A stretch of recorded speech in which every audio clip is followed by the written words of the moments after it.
Imagine an educational landscape where students aren't just numbers on a test score sheet, but are deeply engaged thinkers. An environment where teachers aren't burdened by excessive bureaucracy, but are empowered, trusted professionals. This isn't some utopian dream, it's reality in Finland. The Finnish educational model has been lauded globally for its innovative and holistic approach, putting the well-being and intellectual growth of students at its heart. But could such a system work elsewhere, specifically in the UK? As someone with 6 years of teaching experience in the UK, I've seen firsthand the challenges and triumphs of our system. Today, we'll delve into the Finnish model, its merits, and the potential lessons we can draw from it for the UK's educational reform. The Finnish educational model emphasizes a holistic approach to learning, with minimal standardized testing, a strong focus on teacher quality and autonomy, and an individualized, student-centered teaching approach. Schools operate with considerable autonomy, and there's a societal emphasis on trust in educators and their training. The system promotes lifelong learning, critical thinking, and the well-being of every student, with less stress on academic competition and rankings. The year is 2003. I'm 13 years old in year 8, and it's an English lesson. I've been tasked to come up with my vision for school. And I have this idea. It's called the Canterbury Academy. And in this Canterbury Academy, the only compulsory lessons are maths and English. And the students have the choice of what they want to study, right? It's maximizing freedom. I had this idea when I was 13 years old. Even though I love learning, at that age, I already realized, okay, there's certain flaws within the system. And one of those flaws is French. Being told that I have to do French for 3 years, it felt like a prison sentence. 3 years mandatory. Right, this was one of the worst educational experiences I had. French, no motivation. The lesson was the closest thing to anarchy that I have ever seen. But I was forced to do that for 3 years. Now, let's go and think about the shift in assessment. What if we had a system whereby standardized testing is minimal? Instead, we focused on formative assessment, understanding individual needs, and improving learning processes. This could reduce the stress on students and allow them to engage with the material more deeply, fostering a love for learning rather than a fear of exams. Furthermore, what if we developed a curriculum that encourages students to question, ponder, and analyze various viewpoints, leading to better problem-solving abilities? A curriculum centered on critical thinking prepares students better for the complexities of the real world and nurtures innovative minds. Instead of telling them what to think, what if we told them or taught them how to think? Another angle, empowerment and autonomy. So there isn't a strict national curriculum in the Finnish model. Schools and teachers have the freedom to adapt their teaching methods and materials based on the needs of the students. Autonomy allows educators to be more adaptive and responsive to their unique student populations, leading to more personalized and effective teaching. Furthermore, teaching is a prestigious profession in Finland. Teachers are well trained and trusted to do their jobs without excessive oversight. Empowering and trusting teachers can lead to greater job satisfaction, reduce burnout, and result in a more motivated teaching force. Right now, we have a teacher recruitment and retention crisis. We can't get the teachers in, and when we do, we can't keep them in the profession. So something needs to change, surely. What about this? What if we reimagined accountability? Removing systems like Ofsted and league tables could reduce the teaching to the test phenomenon, allowing educators to cater to broader educational goals? What if our teachers spent less time on administrative tasks and more on professional development and actual teaching? By reducing bureaucracy, teachers can prioritize actual instruction and continuous improvement, leading to better educational outcomes. And finally, innovative curriculum design. At 13, I envisioned a system with only a few mandatory subjects, allowing students to explore their interests more freely. And this encourages early specialization and can lead to more engaged and motivated students as they pursue topics that they're passionate about. However, these reforms could potentially radically alter and improve the educational landscape in the UK. But what we need is the stakeholders to come to the table and let's actually think about the vision that we have for education in the UK. So this means the students, of course, teachers, politicians, the providers of educational resources. What are we going to do with regards to emerging technologies such as AI?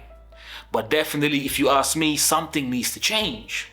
Adopting elements of the Finnish educational model in the UK, it would require significant systemic changes.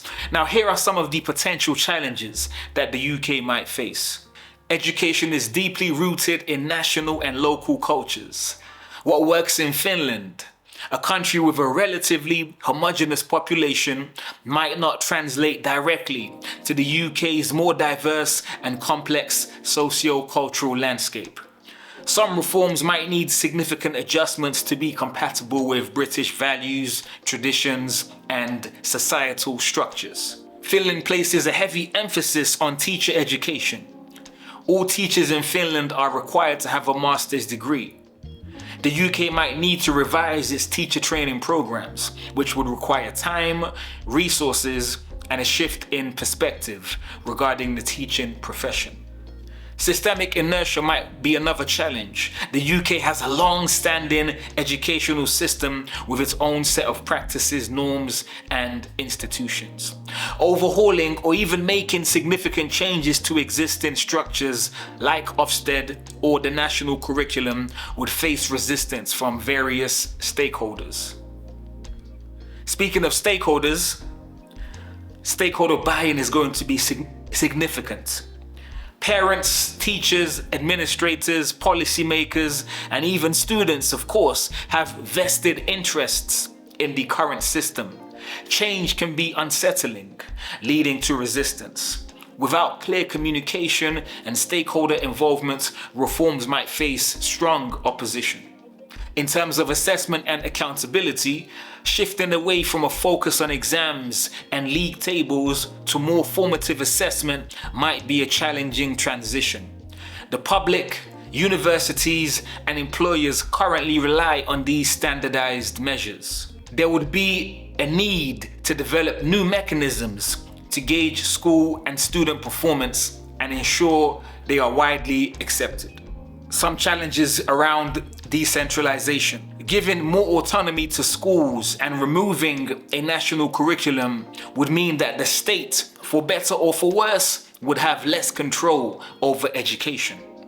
There could be concerns about quality, consistency, equity, and potential disparities between schools. The UK has a much larger and more diverse student population than Finland. Reforms that work for a smaller population might need adjustments when scaled up to cater to a larger and more diverse student body. And of course, on a political level, education often becomes a political issue, with different parties having different visions for its future. A political football, some might say. The continuity and longevity of reforms might be challenged depending on political shifts. And finally, there might be external pressures. The UK, being a global hub, might face external pressures related to international educational benchmarks and the global competitiveness of its students. Moving away from well-established international standards could raise concerns about the global standing and employability of British graduates.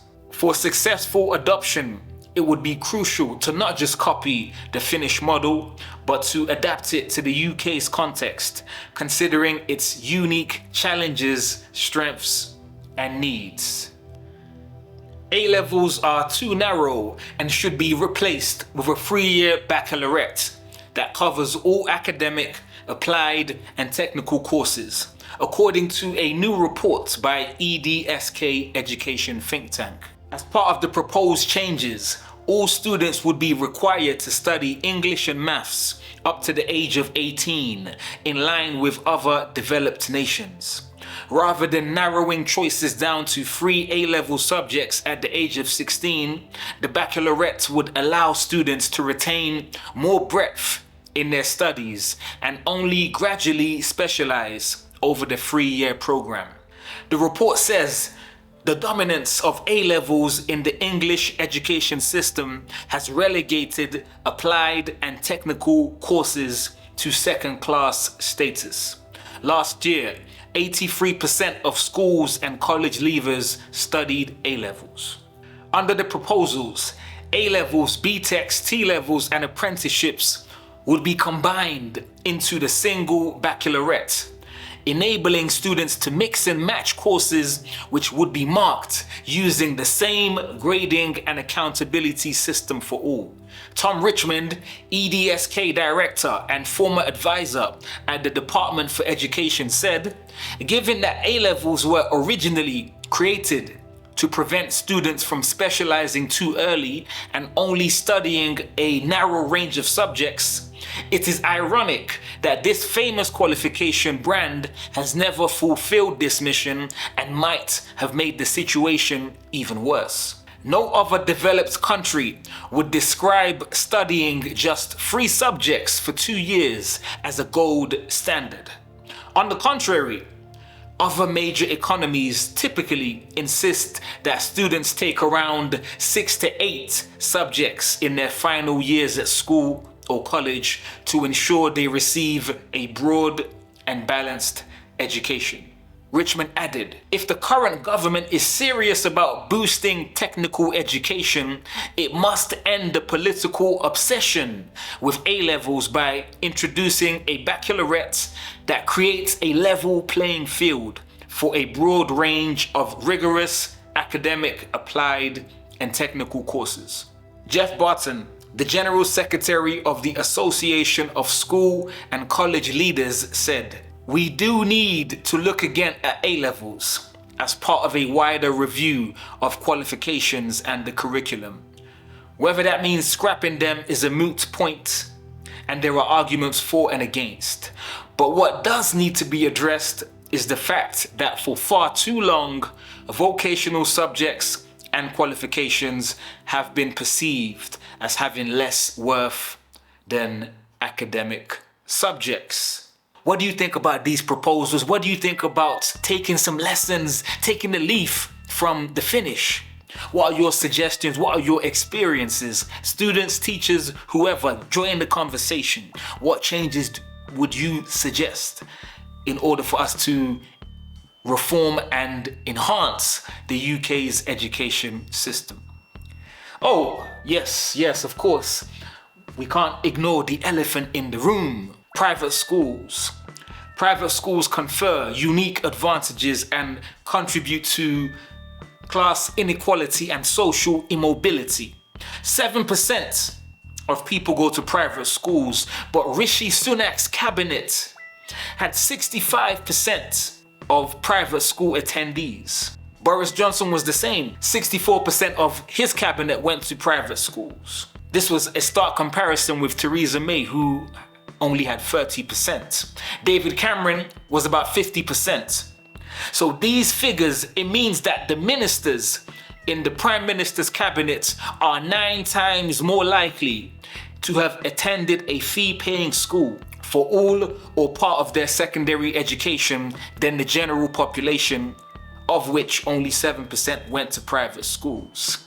But private schools and social mobility, that is a topic for another video. What do you think about educational reform in the UK?